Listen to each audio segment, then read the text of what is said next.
Commodity roundup और बात अब हम यहाँ पर सोने चांदी की करेंगे, जहां पर यह हफ्ता मुनाफा वसूली की तरफ जाता हुआ नजर आ रहा है। धर्मेश, सबसे पहले सोना आपको ऑन द चार्ट्स कैसा लगता है, क्योंकि मोर देन $100 अब हम यहाँ पर गिरावट दे चुके हैं इस हफ्ते के ऑल टाइम हाई से।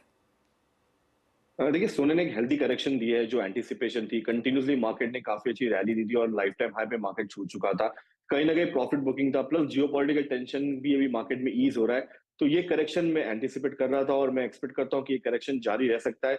डोमेस्टिक मार्केट से अगर कंपैरिजन करें इंटरनेशनली, मुझे लगता है कि 2310 $2315 काफी अच्छा लेवल है। मार्केट एक बार वहां पे छू सकता है। और अंतरराष्ट्रीय मार्केट की बात करें तो यहाँ से एटलीस्ट मैं एंटिसिपेट करता हूँ कि 70,800 से लेकर 70,500 के स्तर आपको शीघ्र ही देखने मिलेंगे। वो एक बढ़िया लेवल होगा जहां पे आप फिर से निवेश करके चल सकते हैं, क्योंकि जून जुलाई बहुत लैग पीरियड होता है, मार्केट एकदम फ्लैट हो जाएगा। बट जो तेजी आपको देखने मिल सकती है वो अक्टूबर, वहां पे जब इंटरेस्ट रेट की वॉलेटिलिटी काफी बढ़ेगी और एंटिसिपेशन है कि इंटरेस्ट रेट काफी स्टीप करेक्शन भी आ सकता है। तो यहाँ पे अगर आप देखें तो तेजी बहुत लंबी आ सकती है। तो मैं सजेशन दूंगा स्पेक्युलेटर्स यहाँ पे बिकवाली करे, बट जो फंडामेंटल बायर्स है वेट एंड वॉच करे। और अराउंड 70,000 के लेवल्स के नीचे अगर आता है तब, 70,500 के लेवल्स पे आता है तब बाके बाय करे। पर स्पेक्युलेटर्स यहाँ पे बिकवाली करे, टारगेट 70,800 टू 70,500। हम्म। धर्मेश, साथ ही चांदी कैसे देखते हैं आप, क्योंकि चांदी ने मई के महीने में सोने का आउट परफॉर्म किया है। 10% की तेजी के साथ हम कारोबार कर रहे हैं। यहाँ पर जो करंट लेवल्स हैं जो कि 90,000 के ऊपर के हैं, 91,000 के आसपास के, यहाँ से क्या करने की राय है? देखिए, शुक्रवार है, वीकेंड है और मार्केट में मुझे लगता है कि मुनाफा वसूली ऑन द शॉर्ट साइड देखने मिला है, ना कि बाइंग साइड में आ रहा है। फ्रेश बाइंग देखने नहीं मिल रही है। अगेन ये सोने को फॉलो करेगी, बट अगर आप कंपैरिजन देखते हैं तो सोना लाइफ टाइम हाई पे है, जबकि चांदी जस्ट $30 अभी ब्रीच किया हुआ है। इसका लाइफ टाइम है अराउंड $50, तो इसमें काफी हाई क्षमता है ऊपर जाने की। बट करंटली एंटिसिपेट करिए कि यहाँ पे मुनाफा वसूली फिर से आ सकती है और अराउंड 88,500 के लेवल्स आपको फिर से देखने मिल सकते हैं। ऑलमोस्ट 8,000 रुपए का प्राइस में एक गिरावट देखने मिली है और ये गिरावट जारी रह सकती है। अगेन ये एक हेल्दी करेक्शन है, तो स्पेक्युलेटर्स करंट लेवल पे भी बिकवाली करिए। 92,000 का स्टॉप लॉस है, ये काफी छोटा स्टॉप लॉस है, बट डाउन साइड 90,000 से लेके 88,500 तक के लेवल्स आपको एक या चार ट्रेडिंग सेशन में देखने मिल सकते हैं। तो दोनों सोने और चांदी में बिकवाली की सलाह दूंगा, बट स्पेक्युलेटर्स इसमें हावी रहे, स्टिक स्टॉप लॉस के बिना इसमें काम ना करें। जी हाँ, एब्सोल्युटली। काफ़ी वॉलेटाइल सोना और चांदी दोनों ही एज अ कमोडिटीज रही हैं, लेकिन अच्छी खासी मुनाफा वसूली है। और जैसे कि कहा जा रहा है, धर्मेश कह रहे हैं कि आज का दिन एक और मुनाफा वसूली के काम जा सकता है। अगले 4-5 दिन एटलीस्ट थोड़ा सा प्रेशर बरकरार रह सकता है। हमारे साथ कामाख्या ज्वेल्स के मनोज झा भी हैं। मनोज जी, नमस्कार। और आप लगातार कहते रहे हैं कि कुछ मुनाफा वसूली यहाँ पर आनी चाहिए, नए हाइज बनेंगे, उससे पहले कुछ प्रॉफिट रेटिंग आएगी, और वो हमने यहाँ पर बनते हुए देखी भी है। अब जैसे धर्मेश कह रहे हैं कि 2310 तक के लेवल्स तक ये मुनाफा वसूली जारी रह सकती है, आप कैसे देखते हैं प्राइसेस? नमस्कार मनीषा जी। देखिए, अभी जो राइट नाउ गोल्ड में जो प्रीमियम है वो सबसे ज़्यादा जियोपॉलिटिकल टेंशन का है। और जियोपॉलिटिकल टेंशन में जैसे कि अभी अब इजराइल का मामला आप जब देखें तो वहाँ पे कंट्रियां अब बहुत सारी बढ़ती जा रही हैं जो कि फिलिस्तीन को अब रिकॉग्नाइज कर रही है। जैसे ट्यूसडे को स्पेन, नॉर्वे, आयरलैंड, ये लोग ने भी रिकॉग्नाइज किया। आपने देखा होगा G20 में से 10 कंट्रीज इंक्लूडिंग इंडिया ने रिकॉग्नाइज किया हुआ है। तो कहीं ना कहीं एक एटमॉस्फेयर और एक ऐसा माहौल बन रहा है पूरा, जो इजराइल के ऊपर प्रेशर आ रहा है कि कहीं ना कहीं आप अब एक पॉलिटिकल टेबल पे बैठे हैं और इसको रिजॉल्व करें। और उस तरह का माहौल बनता जा रहा है।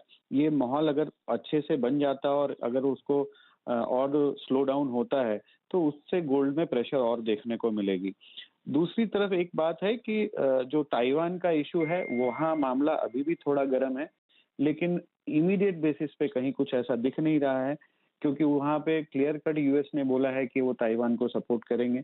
तो और साथ में मिलिट्री इश्यूज जो है वो चाइना ने ताइवान के आगे और डालने शुरू कर दिए हैं, तो वहाँ थोड़ा माहौल गर्म है। लेकिन अभी भी मुझे लगता है इन सब बातों से कि जियो पॉलिटिकल जो प्रीमियम है वो कम से कम $100-150 और यहाँ पे है, क्योंकि ये कम होना चाहिए। अभी लेटेस्ट जो अब जहाँ तक फेड के इंटरेस्ट रेट की बात है, वो मैं हमेशा से बात करते आया हूँ कि ये हायर फॉर लॉन्गर रहेगा। अब तो और लॉन्गर रहने की पूरी आशंका है, क्योंकि देखिए इकोनॉमी भी अच्छी कर रही है। जहाँ अभी इंटरेस्ट रेट कट होने की बात थी, अब कुछ ऐसे भी फेड के मेंबर्स हैं जो बढ़ाने की बात करते हैं। तो मुझे नहीं लगता कि इस साल फेड रेट कट करेगा। यूरोप में भी आप देख रहे हैं कि इन्फ्लेशन जो उनका रिक्वायर्ड था कि 2% या उसके नीचे आए, तो वो जब तक नहीं आता है तब तक यूके और यूरोप में भी मेरे को इंटरेस्ट रेट कटता हुआ नजर नहीं आ रहा है। तो इन सब चीजों को अगर आप एनालाइज करेंगे तो कहीं ना कहीं आपको cooling down of the gold rates ज्यादा यहाँ से $100 और देखने को मिलेगा, अनटिल अनलेस की जियो पॉलिटिकल टेंशन कोई और नया ना खड़ा हो जाए या स्पेशली ताइवान की जगह पे कुछ ना खड़ा हो जाए।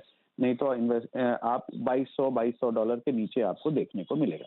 All right, so as of now 2320 2330 के बीच में कारोबार है। यहाँ से $100-150 यहाँ पर गिर सकता है अगर जियो पॉलिटिक्स थोड़ा सा हम ठंडा होते हुए नजर आए, या फिर ये जो रैली है, जो ये स्ट्रिंग ऑफ मुनाफा वसूली है, ये कुछ और यहाँ पर चले तो। मनोज जी, साथ ही साथ यहाँ पर खरीदारी पर भी एक व्यू लेना चाहेंगे। अब इस हफ्ते किस तरह का हाल रहा और क्या एक्सपेक्ट कर रहे हैं आपकी? अगर जैसे धर्मेश भी कह रहे हैं, आप भी कह रहे हैं कुछ मुनाफा वसूली और आ सकती है, तो ये हफ्ता कैसा रहा इंडियन खरीदारी के लिहाज से और अगले हफ्ते क्या एक्सपेक्ट कर सकते हैं?